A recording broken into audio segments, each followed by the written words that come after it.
On my 18th birthday, my cousin Blake got a Rolls Royce. I got a garbage bag and the front gate. That was not a metaphor. I wish it was. Metaphors at least have the decency to sound expensive.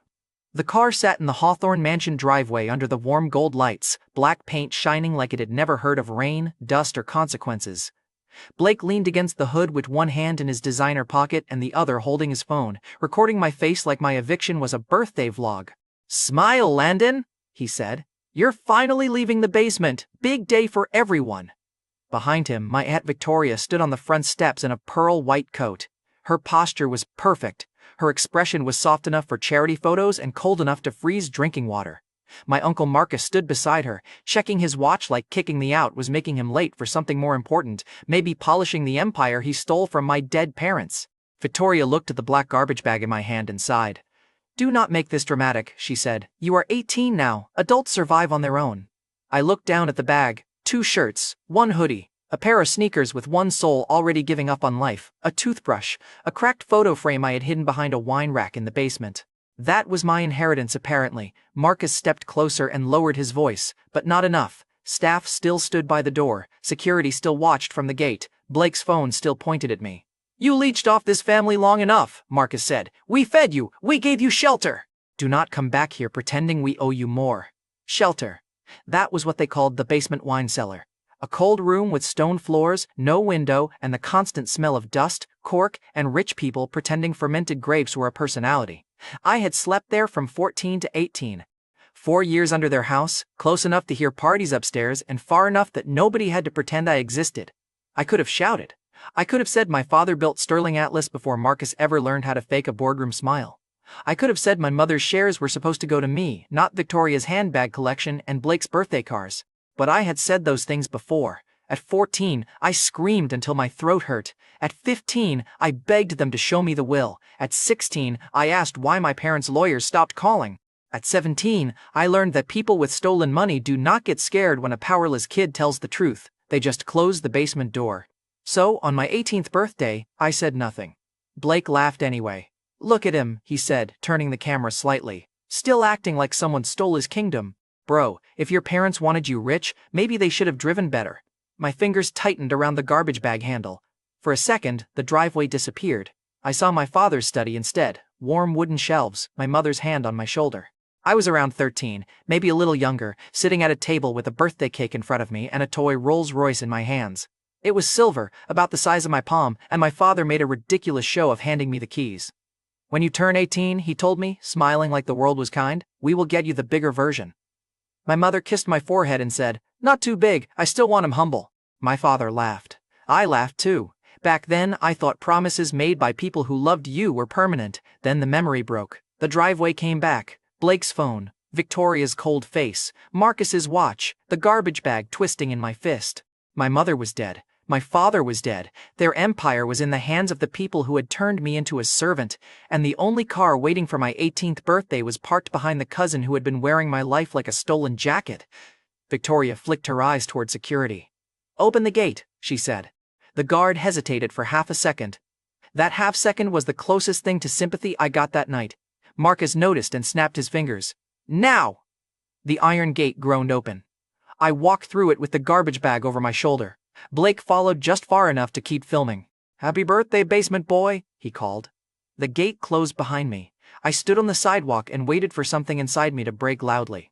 It did not. It just folded quietly, like a paper cup under someone's shoe. I walked until the mansion disappeared behind the trees. Then I walked more, because stopping meant thinking, and thinking meant remembering that I had nowhere to sleep. By midnight, the city felt colder than it had any right to be. I found a narrow alley behind a closed restaurant. The dumpster smelled terrible, but the metal blocked the wind, and at that point, I was not in a position to negotiate with architecture. I sat down beside it, pulled my garbage bag against my chest, and looked up at the strip of sky between the buildings. "Great work," I muttered. "Richest orphan in America, sleeping beside yesterday's seafood." My voice cracked on the last word. That annoyed me more than the cold. I pressed the heel of my hand into my eyes and tried not to make a sound. The alley was empty. Nobody was watching. Somehow that made it worse. Humiliation in public is sharp. Humiliation alone is heavy. I thought about my parents. I thought about the toy car. I thought about the will I never got to see. I thought about Victoria's smile every time she introduced me to guests as our troubled nephew. Then something lit up in front of me. At first I thought it was a phone screen. Then I realized my phone was still dead in my bag. A black rectangle floated in the air, glowing with thin silver letters. Limitless Bank. Invitation available. Do you accept? I stared at it for a long second. Then I looked around the alley. No cameras, no prank crew, no drunk tech bro laughing behind the dumpster.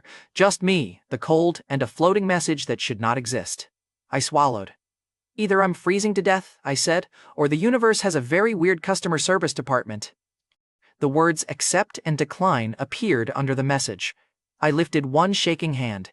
Maybe I was desperate, maybe I was stupid, maybe a boy with nothing left can afford to click strange glowing things in alleys. I pressed accept. The air split with a soft metallic sound.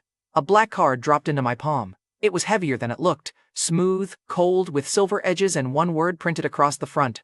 Limitless. Under that, in fine silver letters, was my name, Landon Sterling. For the first time that night, I stopped feeling cold. The floating message changed. First transaction available. Spend. Receive double. I stared at the card until my fingers hurt from gripping it. Then I laughed once, low and ugly. Victoria gave me a garbage bag. Something else gave me a bank. And for the first time since my parents died, I had a question worth staying alive for.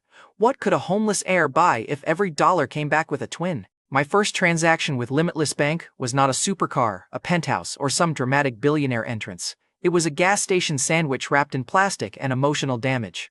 The cashier looked at me like I might steal the napkins. Fair enough. I looked like a guy who had lost a fight with a laundry basket and a dumpster. My hoodie was wrinkled, my hair was a mess, and I was holding a black card that probably cost more than the sandwich display. Card, I said. He glanced at the black card, then at me. That look said, nice prop, buddy. I could not even blame him. If a homeless-looking kid handed me a luxury black card at 1 in the morning, I would assume he either stole it or escaped from a very stylish cult. The card reader beeped. Approved. The cashier blinked. I blinked too. A message appeared in the corner of my vision. Transaction. $8.42. Limitless bank return. $16.84. Available balance updated. I stepped outside with the sandwich in one hand and the card in the other. The city was still cold. My life was still a disaster. But $16.84 sat inside an account that had not existed 10 minutes ago. I took one bite of the sandwich. It tasted like bread, salt, and a lawsuit against vegetables. I almost cried anyway, not because it was good, because it was mine. I bought water next, then a cheap charger, then a prepaid phone from behind the counter. Every swipe returned double. Small numbers, pathetic numbers. But they moved up instead of down, and after 4 years of watching everything that belonged to me move into someone else's hands, that felt obscene. By sunrise, I had enough for a motel room. The place had old carpet, tired wallpaper, and a front desk clerk who did not ask questions as long as the card cleared. I liked him immediately. A man with standards that low was exactly what I needed. I paid for one night. The system doubled it back. I stood in the tiny bathroom with steam covering the mirror and watched dirt run off my hands into the sink.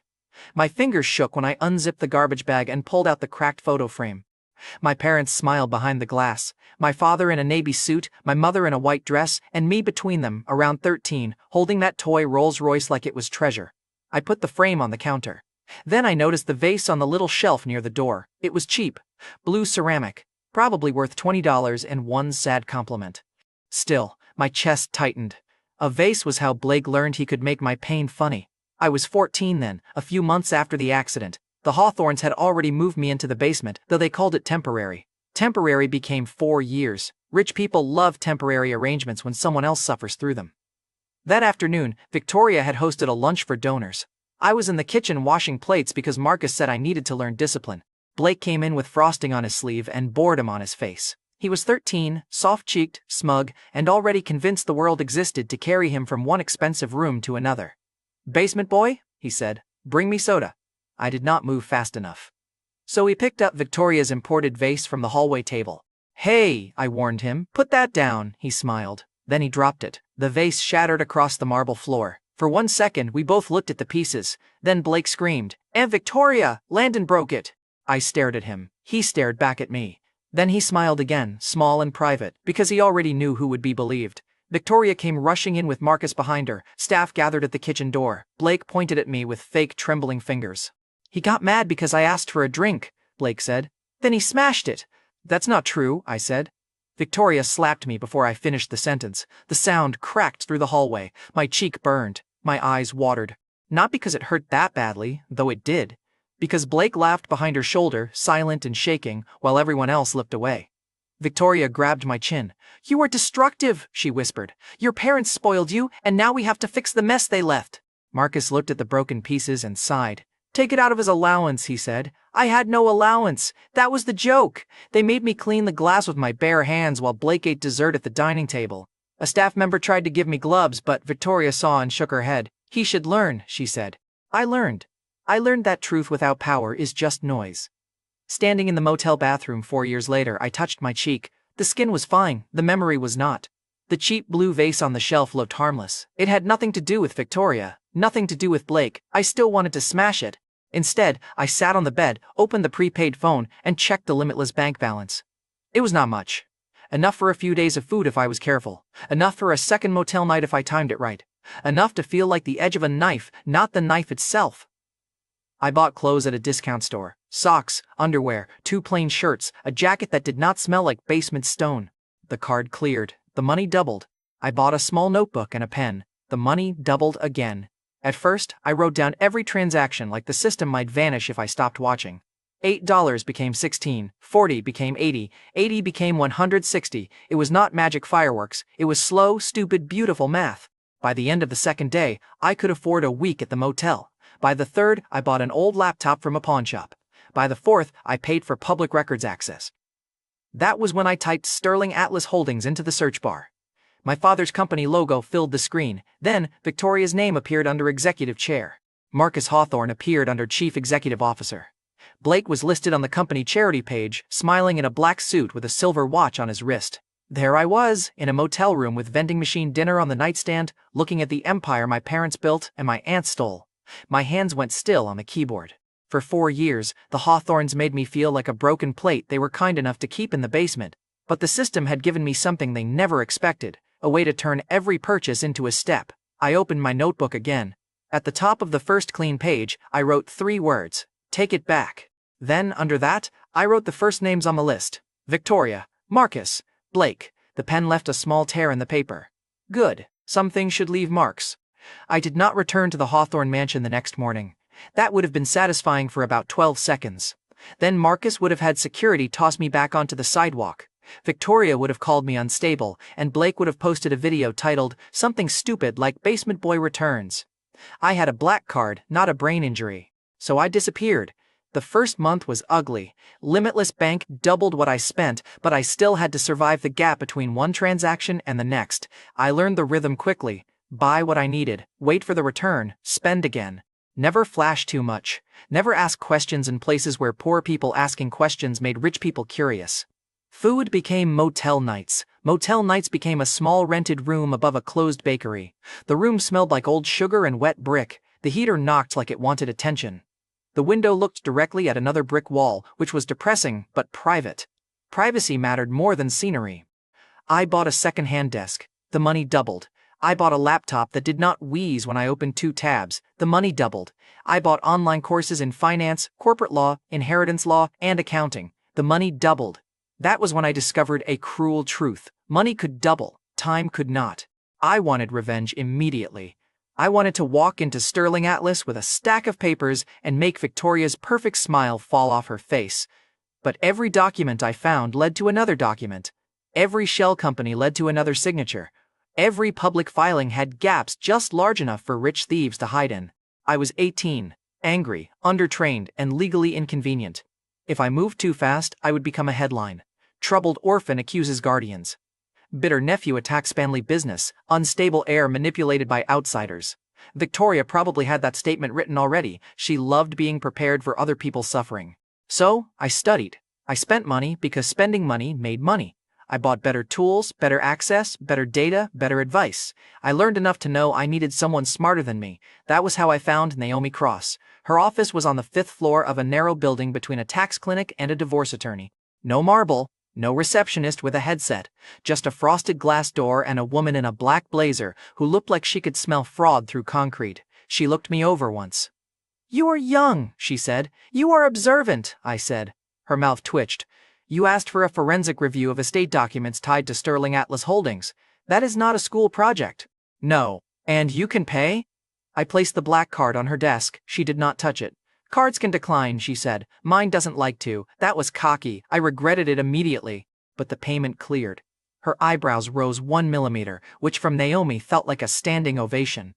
I told her enough to start. My parents, Elliot and Grace Sterling, the accident, the adoption, the will I never saw, the company transfer, the basement, the birthday eviction. Naomi listened without interrupting. When I finished, she opened a drawer, took out a legal pad and wrote one sentence at the top. Follow control, not grief. That sounds cold, I said. It is accurate, she said. If they stole from you, they hid the theft in control structures, shares, trusts, proxies, filings, debt, board votes.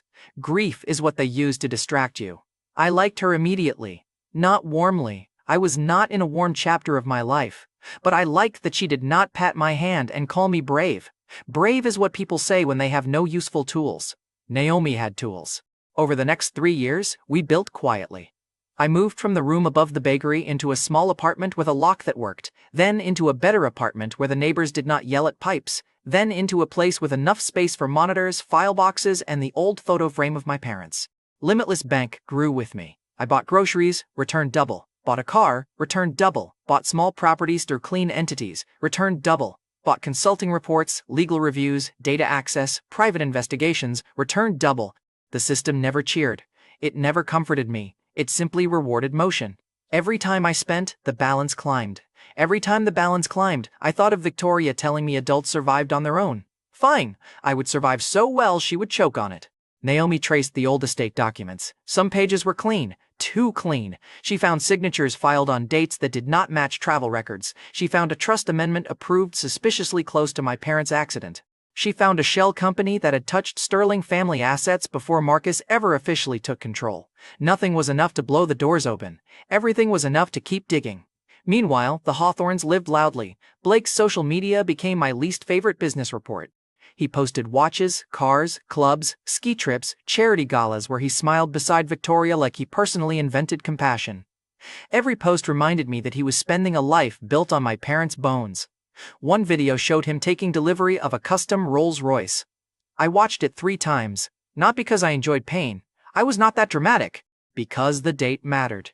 It was Blake's 18th birthday. Victoria stood beside him clapping. Marcus handed him a key box. The caption read, "Our prince deserves the world. Our prince." I closed the video and opened my notebook. On the first page, under Take It Back, I wrote a new line. Birthdays matter to them. That was not a business insight. That was petty. Sometimes petty is a compass. By the time I turned 21, my visible life was still modest. That was the point. To the Hawthorns, if they thought of me at all, I was a dead-end orphan who had vanished into cheap apartments and bad luck. Behind the walls, the money had become real. The assets were real. The shell entities were real. My quiet stake in Sterling Atlas was small enough not to announce me and large enough to give me a seat if I wanted one. Naomi came to my apartment one rainy evening with a folder under her arm and a look that made me sit up before she spoke. "What?" I asked. "Blake's 21st birthday is next week," she said. "I survived his 18th. I am thrilled. They are attending the Barrett Motor Auction. Limited edition Ferrari. Only one coming through private sale in the country." She placed the folder on my desk. Inside was a glossy photo of the car.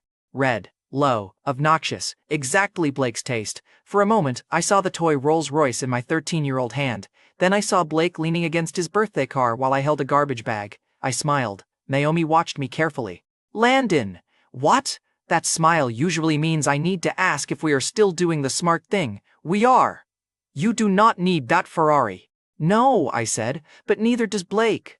The next day, one of my clean entities registered for the auction. Not under my name, not under anything connected to me. The Hawthorns were about to meet a bidder nobody could see.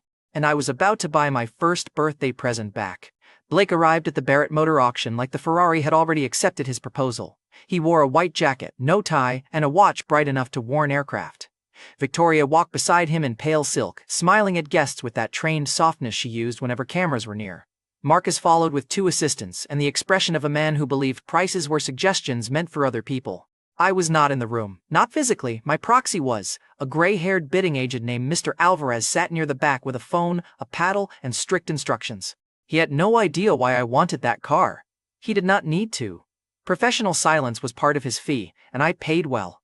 I watched from a private room 2 blocks away, the live auction feed open on one screen, Limitless Bank dashboard on another, Naomi on a video call at the corner of my laptop.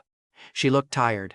You know, she said, some people celebrate turning 21 with cake. I am buying a cake with wheels. That is not how cake works. It is how my family works. The auction hall glittered with rich boredom, men in dark suits, women with diamond bracelets. Staff moving through rows with tablets, everyone smiling like they were too expensive to sweat. Then the Ferrari rolled onto the stage, red paint under bright lights. Low body, black interior, the kind of car designed for men who wanted strangers to hear their insecurity before they arrived. Blake leaned forward in his seat. Victoria touched his arm. Marcus gave a small nod to their bidding representative. The auctioneer started with a number that would have bought the motel I once slept in 100 times over. The first bids came quickly. Marcus raised. Another bidder raised. Marcus raised again. Blake grinned like a kid watching someone else load his plate. Then Mr. Alvarez lifted my paddle. The auctioneer pointed. Bid from number 117. Marcus glanced back. He could not see me. He saw an older man with a calm face and no visible emotion. He raised again. I told Mr. Alvarez to go higher. The auctioneer's voice sharpened. The room shifted. Heads turned, first casually, then with interest. Nobody cared when rich men spent money. They cared when one rich man was denied something in public. Blake stopped smiling. Marcus raised again, harder this time, his hand cutting through the air. I raised back. Naomi sighed through the laptop. This is a terrible investment. It is not an investment. That makes me feel worse. It is a birthday card. On the feed, Blake whispered something to Victoria. She smiled and patted his hand, but her eyes had tightened. That was the first visible crack. Marcus leaned toward his representative. Another bid, I responded before the auctioneer finished repeating the number. A few guests laughed softly. Not at Marcus. Not yet. At the situation. That was how public humiliation starts in expensive rooms. Quiet, polite, everyone pretending not to enjoy it. Marcus looked toward the back again. This time, his jaw moved. Blake's face reddened. Who is that? I saw him mouth. Nobody answered. The price climbed high enough that 2 serious collectors dropped out. Then it climbed into the territory where the car stopped being a car and became a very shiny argument. Marcus made one final bid. It was ugly, not financially ruinous, but emotionally expensive. He had pushed too far to protect Blake's birthday fantasy. I looked at the screen, then I raised by 1 million. Naomi closed her eyes. Petty, she said. Accurate, I corrected. The room went quiet. The auctioneer repeated the number. Marcus did not move. Victoria's smile held, but only because she had probably trained it in front of mirrors for situations exactly like this. Blake turned toward Marcus with disbelief on his face. The prince had been promised a toy. The toy had just been taken away. Going once. Blake sat forward. Going twice. Marcus stared at Mr. Alvarez like he could identify the buyer through hatred alone. Sold to number 117. The hammer came down. Blake stood too fast. His chair scraped loudly against the polished floor. Several people turned. Someone lifted a phone. Dad! Blake snapped, not loud enough for the whole room, but loud enough for the row behind them. You said it was handled. Marcus grabbed his wrist. Sit down. I wanted that car. Victoria leaned toward Blake with a soft warning smile. Not here. That made it worse. Blake had never been good at not here. His whole life was here, in front of people, being handed things. Across the room, Serena Vale watched with her chin resting on her hand. I knew of Serena. Everyone in the business press knew of Serena. Her family owned a media network, several digital publications, and enough social influence to make scandals grow teeth. She was young, elegant, and famous for asking questions that made executives sweat through tailored shirts. On the feed, her eyes moved from Blake to Mr. Alvarez. Then to the paddle number. Then back to Victoria. She noticed pattern before most people noticed smoke. Good. I needed witnesses eventually. But not yet. Not one person in that room knew it was me. Victoria and Marcus saw only a mysterious bidder. Blake saw only a stolen toy. Serena saw a question. I saw the first birthday backfire. Limitless Bank processed the payment through the entity. The return hit my hidden account like thunder without sound. The money doubled. The insult did too. When the live feed ended, Naomi leaned closer to her camera. You look pleased. I am being mature. You bought a Ferrari you do not need just to ruin a birthday. Exactly, I said. Growth. She did not laugh, but her mouth twitched again. Later that night, Blake posted nothing. That was how I knew it hurt. No photo, no fake smile, no caption about blessings. Just silence. For a man like Blake, silence was basically a funeral. The next morning, Naomi sent me a message. Serena Vale requested ownership information on the bidder entity. I read it twice, then I smiled, not because Serena knew. She did not. But someone smart had noticed the shadow, and shadows were useful, as long as the people staring at them never turned around. The Hawthorns called the Ferrari auction bad luck. That was rich, considering their entire fortune depended on my bad luck lasting forever. Blake recovered the way spoiled people recover from public embarrassment. He bought a new watch, posted a gym photo with a caption about haters, and pretended losing a limited Ferrari in front of half the city's elite was a spiritual lesson.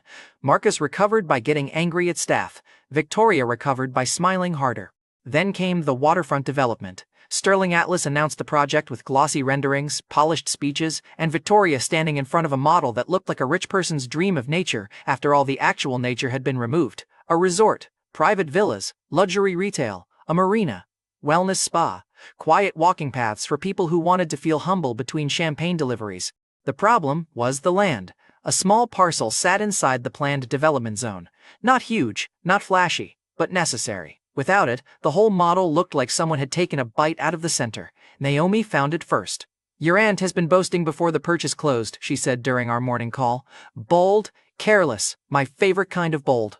The land belonged to a family trust that wanted a clean sale. Victoria and Marcus assumed Sterling Atlas would get it. They had already invited investors to a private lunch. They had already prepared renderings. Marcus had even made calls to city contacts, which Naomi described as aggressively friendly. That meant pressure. Pressure meant opportunity. I bought the neighboring parcel first through one entity, then used another to bid for the critical piece. The price climbed quickly. Marcus tried to push through a private arrangement. Victoria made a personal call. A city consultant hinted that the seller should consider Sterling Atlas for the public good. The seller considered the cash. Cash won. It usually does. When my entity secured the land, I was sitting at my apartment desk wearing sweatpants and eating noodles from a carton. Limitless Bank processed the payment. The return doubled back through the system. My account swelled while Marcus's development team probably lost the ability to blink. That afternoon, Sterling Atlas held the investor presentation anyway. I watched the recording later. Victoria stood beside the glossy waterfront model in a cream suit. Marcus stood near the screen. Blake attended because someone had clearly told him standing near a model counted as business experience. Victoria began beautifully. She spoke about legacy, community, sustainable luxury, and other phrases that sound expensive because nobody in the room asks what they mean. Then an investor raised his hand. "Has the interior parcel been secured?" Victoria's smile did not move. Marcus stepped forward. "We are handling final details." That meant no. A second investor leaned over the model and pointed at the missing piece. "If that parcel is held by a third party, access routes change, construction staging changes, the marina plan changes." Marcus smiled like the man had insulted his shoes. "We have been developing properties for decades. We are not concerned." He was concerned. I could tell because he used the voice rich men use when they want everyone to stop noticing the fire. Victoria placed one hand on the model. "The project remains fully on schedule." That was the moment she overcommitted. The investor nodded slowly, not convinced, just polite enough to wait until he was outside before calling someone else. The room began to whisper. Serena Vale was there too, near the back, holding a glass of water and watching the model. Her gaze moved to the missing parcel. Then to Marcus. Then to Victoria's hand, still resting on the model like she could cover the problem with manicured fingers. She knew the Ferrari bidder and the land buyer were likely connected. She did not know it was me. Good. The Hawthorns did not know either. Better. By evening, small industry blogs picked up the story. Sterling Atlas waterfront project faces parcel complication. Investors ask about acquisition uncertainty. Anonymous buyer blocks resort access. Anonymous buyer. I liked the sound of that. The next morning, Blake posted a photo from the family gym with the caption, "People who hide their names are cowards." I almost commented, "People who hide behind stolen companies should stretch before judging cowards." I did not. Restraint is character development. Annoying, but useful. The land deal gave me my second win, but it also gave me my first real headache. Owning land is not like owning a watch. You cannot put it in a drawer and admire your pettiness. There were taxes, maintenance, zoning questions, legal notices, and possible environmental reviews. Naomi sent me a folder thick enough to stop a door. "Congratulations," she said. "Your revenge has paperwork. I hate that sentence." "You should. Paperwork is how rich people bleed slowly." She was right. For the first time I understood that money could buy pressure, but pressure needed management. If I bought recklessly, the assets could rot. If Sterling Atlas collapsed too quickly, I might destroy the very company I wanted back. That was the drawback of hunting inside a house you plan to live in later. You could not burn every wall. Still, the investor panic did exactly what I needed. Sterling Atlas stock dipped. Not much. Enough. I bought quietly. A little through one entity. A little through another. A little through a fund. Nobody would connect to a boy once sleeping beside a dumpster. Victoria and Marcus blamed a mystery buyer. A rival fund. Maybe someone trying to extort them. Maybe a competitor in the luxury resort space. Never me. To them, I was gone. Maybe dead. Maybe sweeping floors somewhere. At most, I was a stray cat who had wandered out of their memory. They did not know the cat had teeth. They definitely did not know it was growing into a tiger. Then Naomi called with the next pressure point. "Emergency investor meeting," she said. "Sterling Atlas. Next week." I looked up from the land documents. "Public? Closed, but shareholders can attend with proper credentials." I stared at the old photo of my parents on my desk. The company had been theirs. The building had been theirs. I had avoided stepping inside because I was not ready for what it would do to me. But the time had come. I would not reveal the hidden buyer. I would not show my real hand. I would walk in as something smaller, a nuisance, a little shareholder with a chair. And I wanted to see Victoria's face when the basement opened its door. Sterling Atlas headquarters looked exactly like I remembered and nothing like I remembered. That is what grief does. It edits buildings without asking permission. The lobby still had the tall glass walls, the white stone floor, and the huge silver logo behind the reception desk. My father used to walk through that lobby with one hand on my shoulder. Employees would stop him every few steps, and he would know their names. Not just executives, security guards, assistants, drivers, people who changed the flowers near the elevators. Marcus walked through the same lobby years later, like everyone was furniture with shoes. I stood outside the revolving doors for almost a full minute before going in. My reflection stared back from the glass. Black suit, clean haircut, calm face. My stomach felt like I had swallowed a brick. "Get in," I muttered to myself. "You bought the right to be nervous indoors." The receptionist looked up when I approached. "Can I help you?" Her tone was polite in the way luxury buildings train people to be polite before deciding if you matter. I handed her my shareholder credentials. Her eyes moved over the tablet. Then again. Then her posture changed. "One moment, Mr. Sterling." Hearing my name in that lobby hit harder than I expected. The elevator doors opened. A young assistant led me to the investor conference floor. People in suits stood near coffee tables, speaking in low voices. Everyone had the same expression, calm, rich, and worried enough to pretend they were not worried. Then I saw them. Victoria stood near the windows, perfect as ever. Marcus spoke to two board members beside the long table. Blake leaned against the wall with his phone, bored and expensive. For a second, nobody noticed me. Then Blake looked up. His face froze. That was satisfying. Briefly. Then he smiled. "Well, damn," he said loudly enough for nearby investors to hear. "The basement has Wi-Fi now?" Several heads turned. Victoria followed his gaze. Her face changed by half an inch. Most people would not notice. I noticed. I had spent years studying which version of her smile meant danger. Marcus turned last. He looked at me from shoes to face, then at the assistant. "What is he doing here?" The assistant checked the tablet again.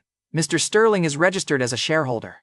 Blake laughed. "A shareholder? What did he buy? One coupon in a dream." A few investors gave polite laughs. Not real laughs, the kind people use when they want to stay close to power. I felt the old heat rise in my face. 4 years in a basement can make a man very familiar with the taste of being laughed at. I wanted to tell him I had bought the Ferrari he cried over.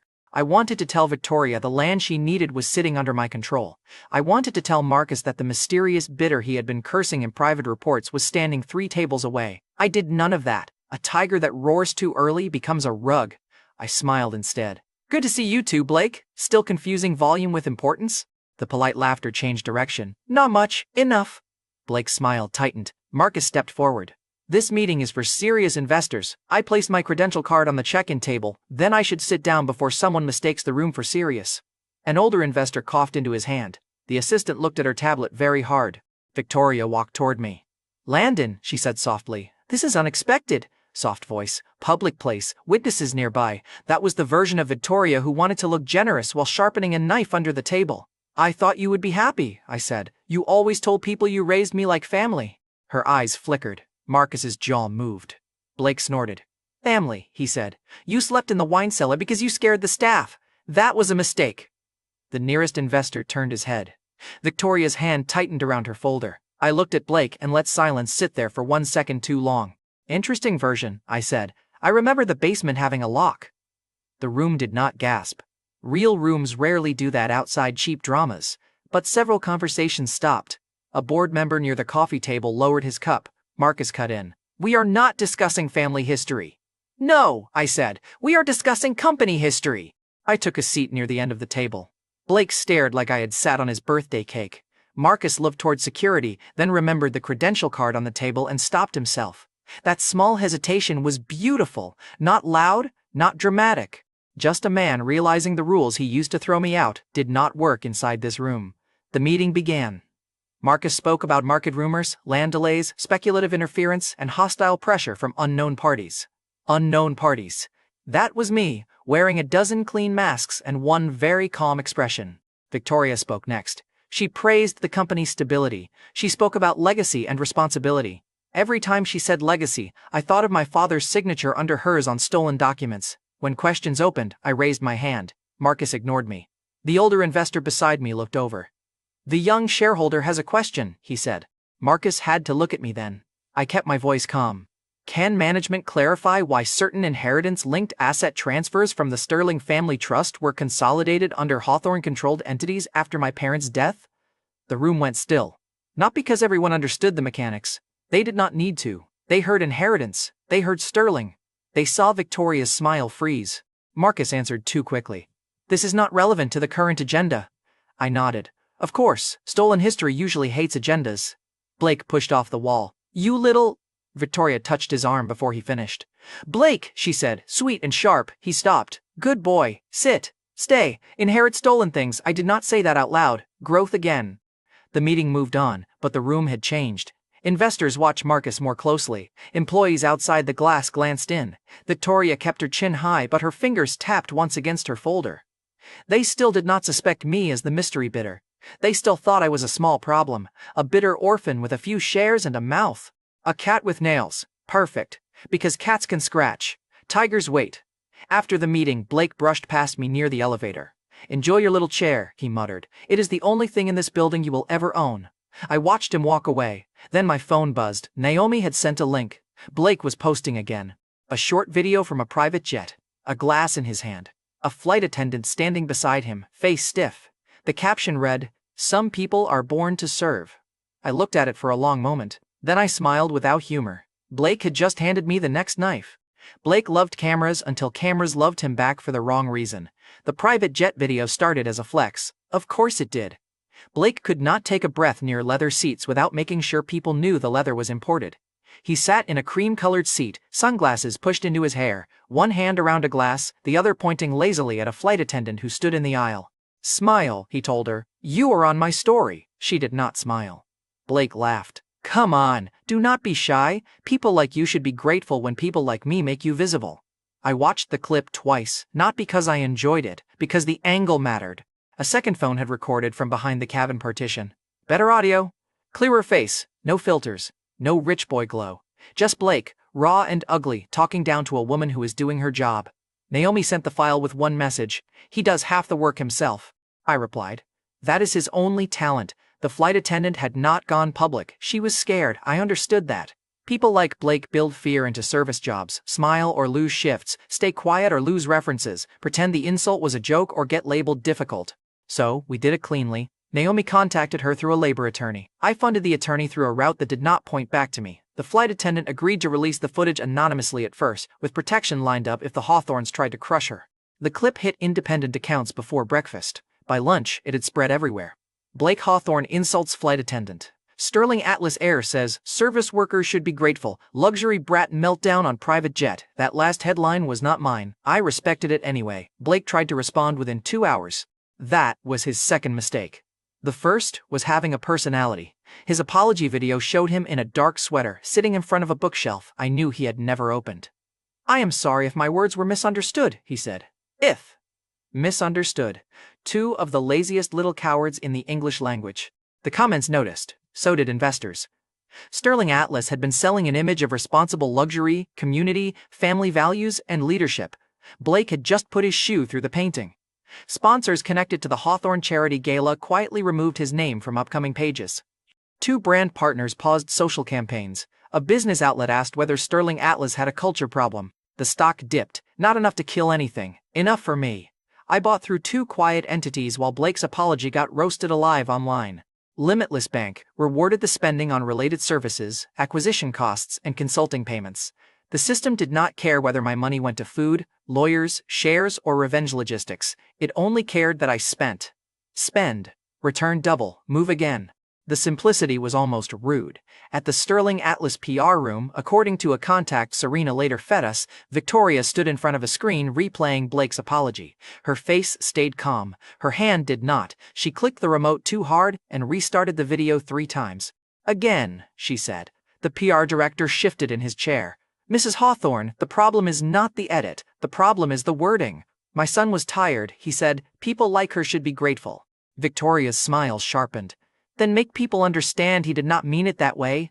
That was Victoria. Never fix the rot, repaint the wall. Marcus wanted to blame the mystery attacker. This was planted, he said. Someone is coordinating pressure after the land deal. He was right. He just had the wrong face in mind. He thought of rival funds, competitors, hostile speculators, maybe Serena's media circle. Not me, never me. To Marcus, I was still a bitter orphan who had wandered into one meeting with a tiny share position and an attitude problem. A small cat with nails. He did not know the cat had paid for the camera angle. Serena Vale called me that evening. I almost let it ring out. Then I answered, because curiosity is a disease and apparently I was infected. Mr. Sterling, she said, Miss Vale, you have an interesting family. That is a polite way to describe a landfill. A pause. Then she laughed once. I watched the investor meeting, she said.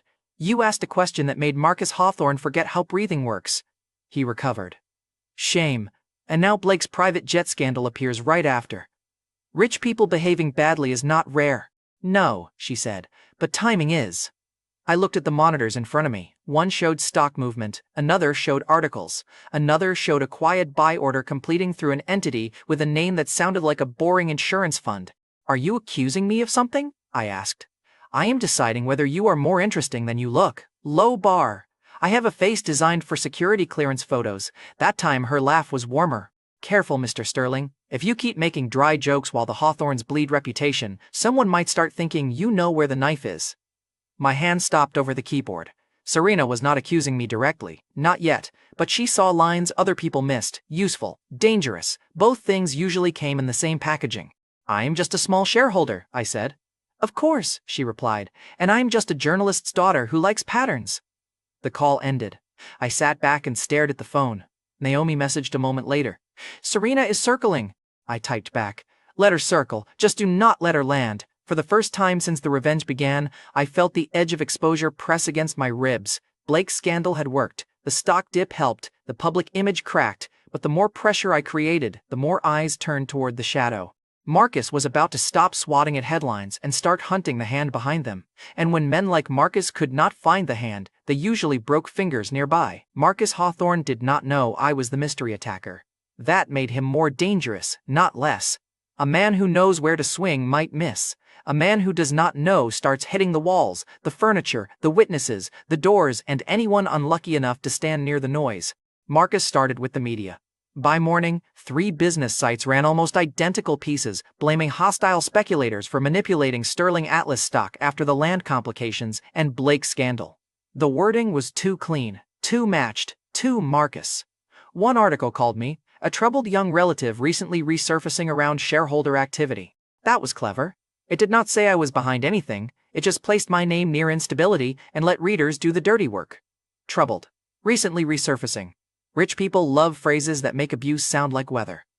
Victoria gave a soft interview that afternoon. She wore a pale blue jacket and lowered her eyes at the perfect moments.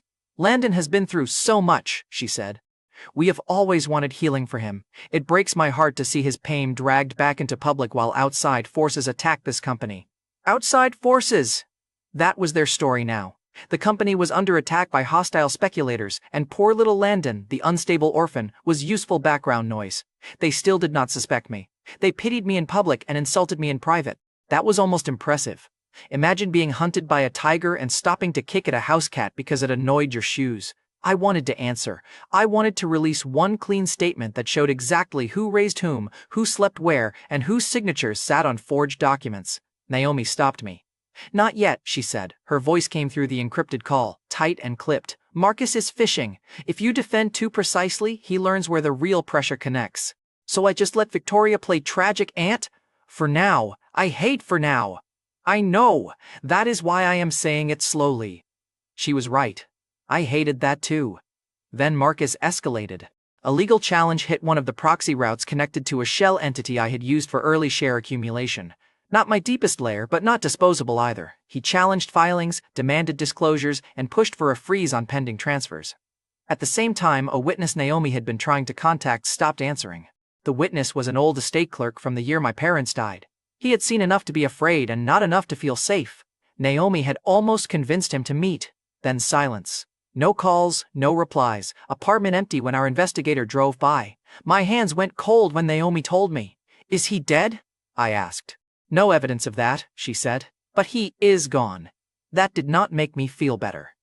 The next hit came at Naomi directly. Her office was not glamorous, but it was hers. File shelves, 2 desks, a coffee machine that sounded like it resented employment, a wall calendar with court dates written in black marker. When I arrived that night, the lock had been drilled open, drawers hung out, papers were scattered across the floor, her framed license sat face down on the carpet. The coffee machine was broken, which felt personal and unnecessary. Naomi stood in the middle of the mess with her sleeves rolled up. You should not have come here, she said. You should not have been threatened because of me. I bill extra for threats. Not funny. It was a little funny. Her hands were steady, but her face was pale. I looked at the files on the floor. Did they get anything? Some copies, nothing original. I keep originals where men like Marcus do not think to look. Where? She gave me a look. Nice try. Even then, I almost smiled. Then my phone buzzed with another alert. One of my shell entities had been compromised enough to become dangerous. Not fatal. Dangerous. I had to cut it loose, transfer what I could, and let the rest burn before Marcus followed it deeper. Money disappeared from one route. Legal fees hit another. A position I wanted had to be delayed. Limitless Bank could grow money. It could not rewind exposure. That night, I sat in Naomi's damaged office and made the ugliest choice so far. I sacrificed the shell. On one monitor, the entity went dark. On another, market data kept moving like it did not care that 3 years of careful hiding had just lost a layer. Naomi watched me from across the desk. You are angry, she said. Brilliant deduction. You are also thinking about hitting back immediately. Also brilliant. Do not. I looked at the broken room. They came after you. Yes, she said. And if you reveal too much because you are angry, they win more than this office.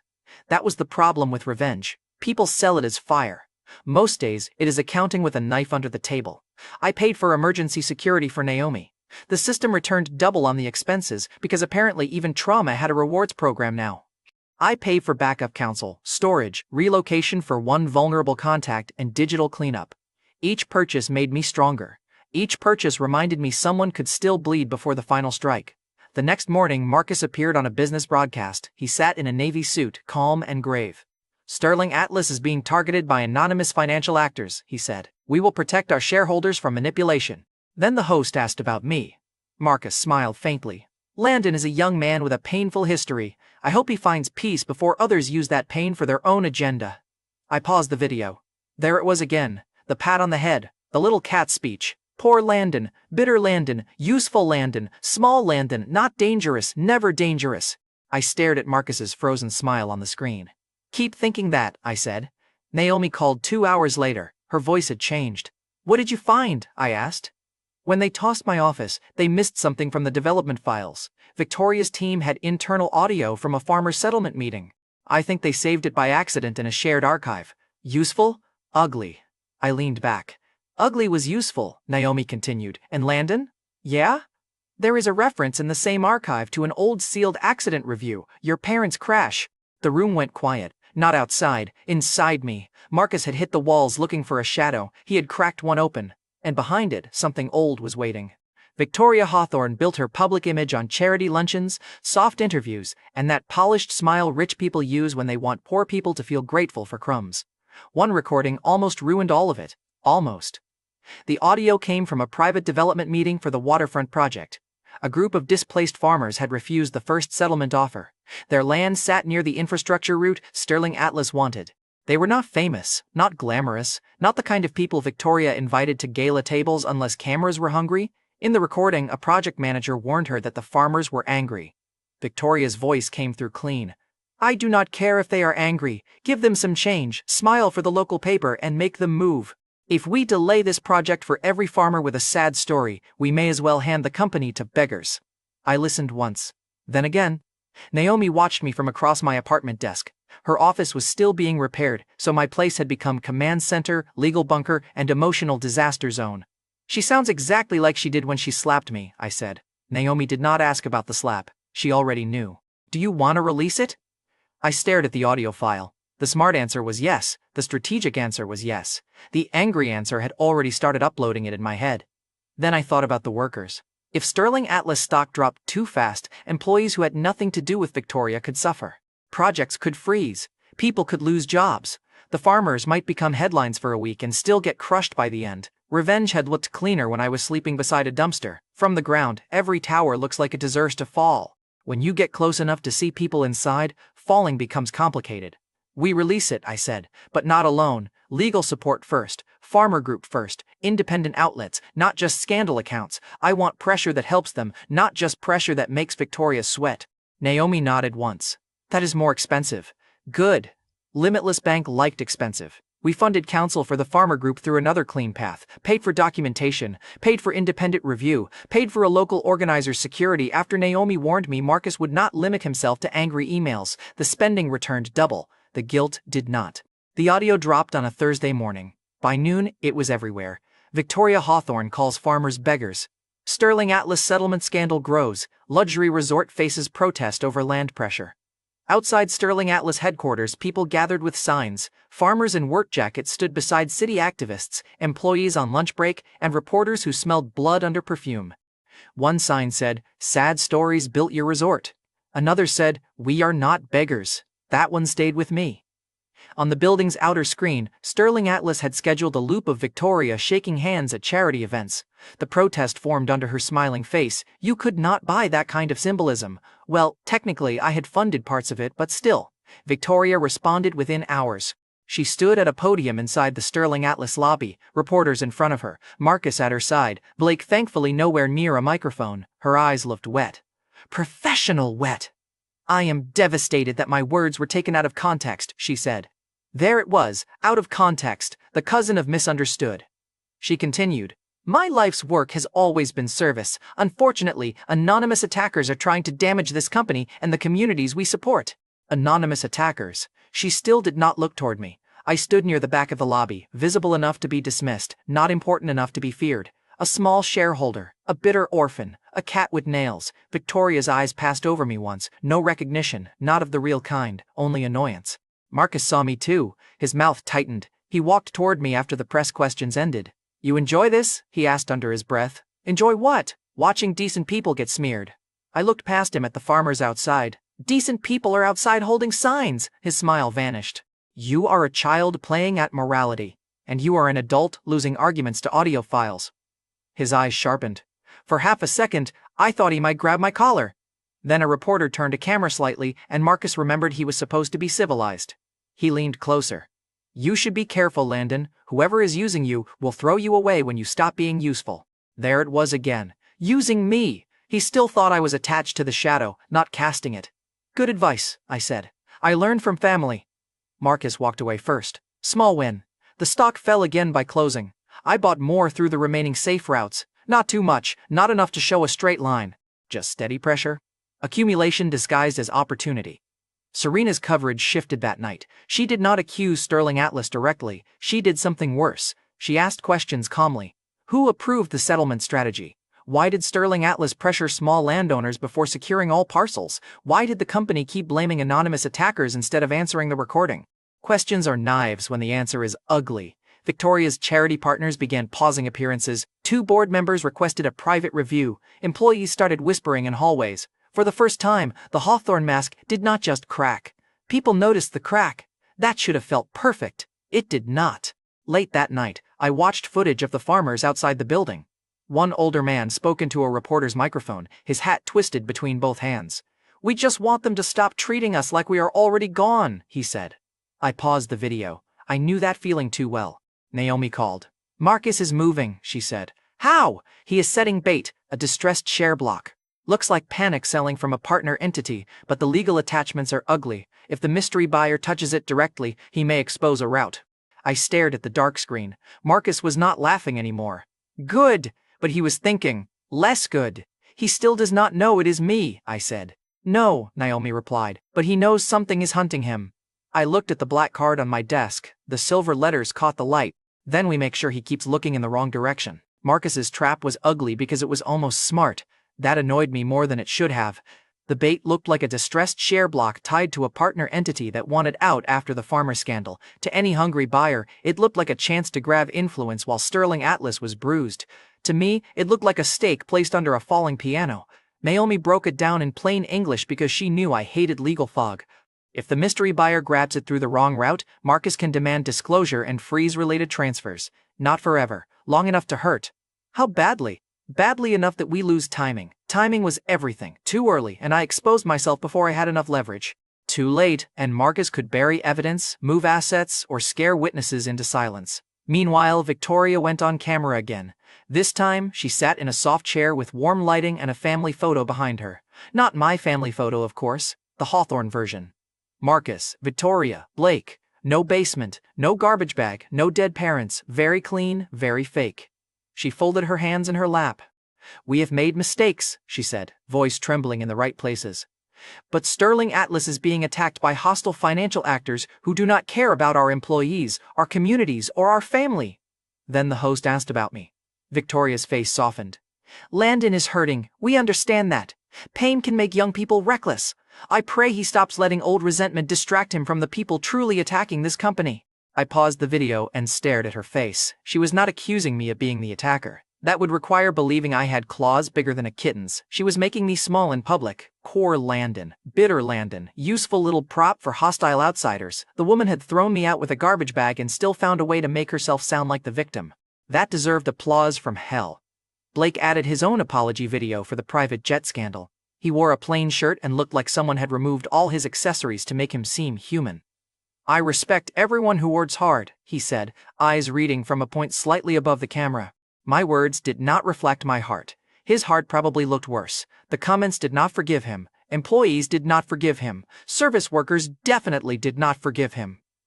The video became a second scandal attached to the first. That was Blake's gift. Even his apologies needed apologies. Inside Sterling Atlas, board members began asking quieter but sharper questions. They were not heroes. They were rich people smelling structural damage. But sometimes self-preservation looks enough like morality to be useful. Marcus released the bait block that afternoon. I watched the numbers move. Another investor circled it.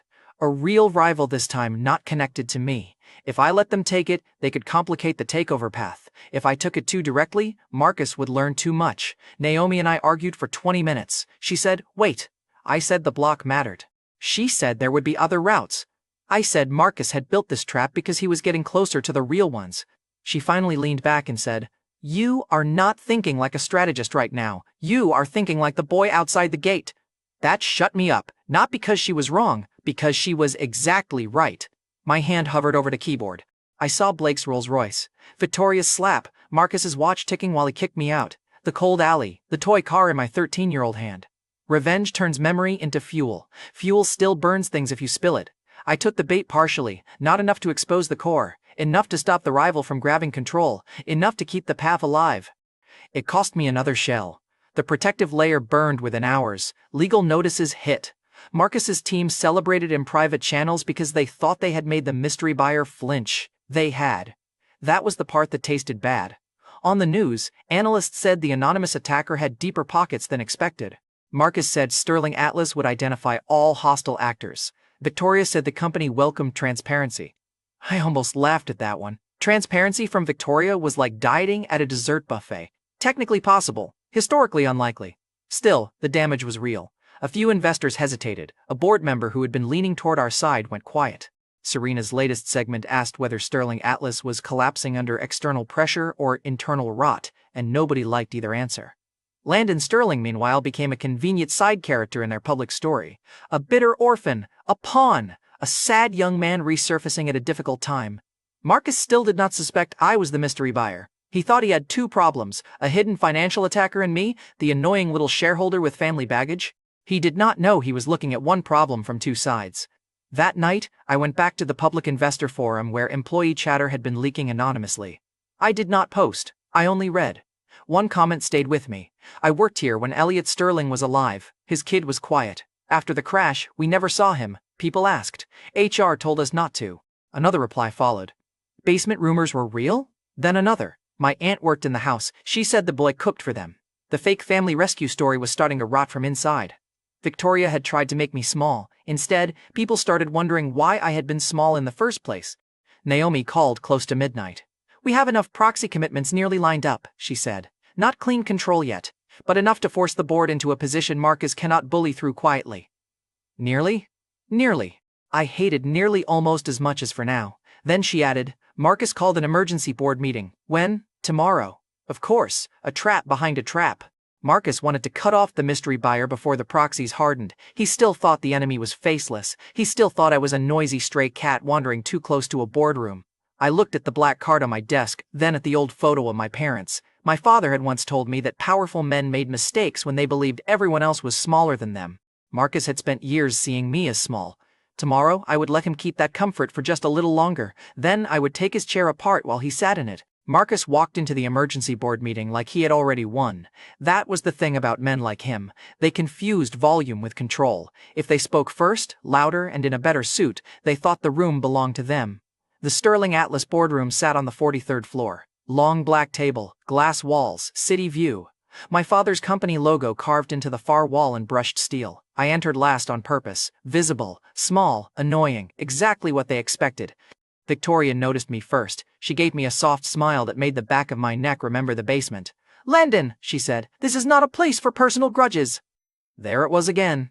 Little cat, small claws, no threat. To her, I was not the storm. I was a wet footprint on the carpet. Blake sat near her, scrolling on his phone, face tight from too many bad headlines and not enough consequences. He looked up when I took my seat. Still playing businessman? He muttered. Still playing apology video? I asked. His eyes narrowed. A board member at the far end hid a smile behind his hand. Tiny payoff. I accepted it. Marcus stood at the head of the table and started strong. He blamed hostile actors. He blamed media manipulation. He blamed activists. He blamed anonymous speculators who wanted to damage an American company for profit. He did not blame me, not even close. When he looked at me, it was with the same expression he used for a stain on a cuff. Irritating, maybe embarrassing, but not dangerous. And unfortunately, Marcus said, turning toward the board, minor distractions have allowed these outside forces to muddy the conversation. Several eyes moved to me. Minor distraction. I looked down at my pen. If I smiled too early, I would ruin the meal. Marcus continued. We need emergency authority to freeze questionable proxy activity, review hostile accumulation, and protect this company from manipulation. His team passed out folders, thick folders, expensive folders, the kind designed to make weak arguments feel heavier. Victoria looked at me with fake sadness. Landon, you should leave before you embarrass yourself. You have already suffered enough. Suffered enough. That was cute. She said it like suffering was weather, not a family project she personally supervised. That a family project she personally supervised. I finally looked up. You mean before I talk about the basement again? A director near the windows shifted in his chair. Victoria's eyes hardened for a blink. Then the soft look returned. You were troubled. We did our best. A phone buzzed on the table. Then another. Then 3 more. The first packet had arrived. Naomi's timing was rude and beautiful. Board members opened secure files on their tablets. One after another, their expressions changed. Not shock, not yet. Attention, that was better. Marcus noticed the shift. What is this? He demanded. A director named Paul Harrington adjusted his glasses. Proxy confirmations. Marcus frowned. From whom? Paul scrolled. Multiple entities. Marcus's smile returned, sharp and triumphant. Exactly. Hidden entities. This proves my point. We are being attacked by outside money. Still not me. He was staring at the smoke and insulting the match in my hand. Then Serena's broadcast went live on several phones at once. Nobody had planned to watch it in the boardroom. Everyone did anyway. Her face appeared on one director's screen, calm and bright. New documents reviewed by independent counsel raise questions about Sterling Atlas governance, land acquisition pressure, and media influence connected to Hawthorne-controlled leadership. Marcus slapped his hand on the table. Turn that off. Nobody did. That was the first real crack. People who obey you do not always announce when they stop. Sometimes they just leave the screen on. Naomi's second packet landed. This one was cleaner. Old trust amendments, transfer trails, proxy commitments, debt positions, evidence of pressure against the missing estate clerk. Nothing that explained everything to the audience in one boring lump. Enough to make the board understand one thing. Marcus and Victoria were not protecting Sterling Atlas. They were protecting themselves. I watched Marcus process the room, the lowered eyes, the directors checking pages without asking him for permission, the general counsel whispering to an assistant, Victoria's hand resting too still on the table. Blake finally stopped scrolling. "What is happening?" he whispered. No one answered him. That was new for Blake. Marcus pointed at the packet on Paul's tablet. "I want the name behind these entities." His gaze swept the room, skipped over me like I was furniture, then landed on the legal team. "Now!" That was how little he suspected me. I was sitting 10 feet away from him holding a pen, breathing calmly, and he still believed the tiger was somewhere outside the building. Victoria tried to regain the room with a softer blade. "We are being targeted," she said. "This company cannot allow anonymous cowards to hide behind paperwork and emotional distractions." Emotional distractions. That one was for me. I let it pass. Not because it did not sting, because some insults are better when they ripen. A vote was called. Marcus objected, loudly. The general counsel advised continuing. Quietly. Quiet 1. The emergency authority Marcus wanted did not pass. Instead, the board approved an independent review and temporary restrictions on several Hawthorne-controlled actions. Enough to slow Marcus. Enough to stop Victoria from moving certain files. Enough to make my hidden positions impossible to sweep away before the next step. Marcus lost control of the room he had entered like a king. He stood there, breathing hard through his nose, while directors avoided his eyes. Victoria tried one last soft line. "We should speak privately as a family." I stood. "We were private for 4 years. I slept in your basement." The room went still again. Blake looked at his mother. For the first time, he looked less bored and more afraid. I picked up my folder and walked toward the door. Marcus followed. His footsteps hit hard behind me. "Landon!" he barked. I kept walking. The executive floor outside the boardroom was glass, steel, and silence. Employees at nearby desks looked up. Assistants froze with tablets in their hands. Marcus caught up near the CEO office entrance. Victoria followed, faster than her heels liked. Blake came after her, phone already buzzing in his hand. Marcus stepped in front of me. "Wipe that look off your face," he said. "You do not even understand what just happened." I looked at him. The market screens behind the reception wall flashed red. My phone vibrated once. Naomi's message appeared. "Audit team in elevator." I slipped the phone back into my pocket. For 4 years they had asked me questions like I was supposed to lower my head. Who broke the vase? Why are you ungrateful? Who let you upstairs? Why are you still here? Now, Marcus was snarling at the room, at the board, at the legal team, at ghosts he could not see. "I will find the bastard behind this," he said. He was not asking me. That was the funniest part. He still thought I was background noise. I smiled, and for the first time I decided to answer anyway. Marcus said he would find the bastard behind everything, so I saved him the search fee. "It was me," I said. For a second, nobody moved. The executive floor was too bright, too clean, too full of people pretending not to listen. Assistants stood frozen beside glass desks. A security guard paused near the elevator. 2 board aides stopped halfway through a doorway. Behind Marcus, the market screens kept flashing red like the building itself had a pulse. Victoria stared at me. Marcus stared harder. Blake looked between all of us with his phone pressed to his ear, finally quiet for reasons that did not involve personal growth. Marcus laughed once. Not because it was funny, because his brain needed a sound while it rejected the truth. "You?" he said. I nodded. "Me!" His face twisted. "The bidder? The Ferrari was mine." Blake's mouth opened. No words came out. That alone was worth several million. Victoria took 1 step forward. "The land? Mine too." Marcus's jaw tightened. "The proxy entities? Most of them." "The leaks?" I looked at Victoria. Some people should be careful what they say when they think farmers, staff, and orphans do not count. Her face changed then. Not fully. Victoria had trained her expressions for decades, but the public softness vanished from her eyes. What remained was the woman who had slapped me at 14 and called me destructive while Blake laughed behind her. "You little snake," she whispered. There she was. No charity lights, no soft interview chair, no tragic aunt voice, just Victoria. Marcus stepped closer. "You expect me to believe a basement brat built all this?" I smiled. "No, I expected you not to. That was the useful part." A few employees looked at each other. The guard near the elevator lowered his hand from his radio. Marcus pointed at me, fingers shaking now. You had backing? I had a black card, 3 years, and your arrogance doing half the labor. That was not the whole truth. Nobody needed the system details. Limitless Bank belonged to me, and some miracles should not be explained to thieves. But the money trail, the entities, the purchases, the pressure points, enough of that was documented for the room to understand the shape. I pulled one folded page from my jacket and held it up. Not a speech, not a lecture, just a list. Ferrari acquisition entity. Waterfront parcel entity. Proxy vote route, media evidence chain, debt position, audit trigger. Media evidence chain, debt position. Each line pointed to something they had blamed on someone else. Each line pointed back to me. Marcus grabbed for the paper. I pulled it back. Careful, I said. You already lost one office today. Do not lose your temper in front of witnesses. His eyes flicked sideways. That was when he noticed the employees, the assistants, the board aides, the lawyer stepping out of the elevator with 2 auditors behind him. Naomi was not with them. She had insisted on staying off-site until the audit entry was secure. Smart, annoying, alive. The lead auditor walked toward us with a folder under his arm. Mr. Marcus Hawthorne? Marcus did not answer. The auditor continued anyway. We have formal notice of review concerning Sterling Family Trust transfers, related party media expenditures, and development settlement conduct. Victoria's face went pale under the makeup. Blake's phone slipped slightly in his hand. A voice shouted through the speaker. Dad, what is going on? My cards are declining. Nobody laughed. I almost did. Not because it was funny, because some justice arrives wearing a very small hat. Marcus turned on me. You froze his accounts? No, I said. The board froze questionable discretionary access tied to restricted company channels. He stared. I shrugged. Translation. Blake's stolen allowance hit a wall. Blake looked like someone had told him oxygen was now subscription-based. You can't do this, he snapped. I looked at him.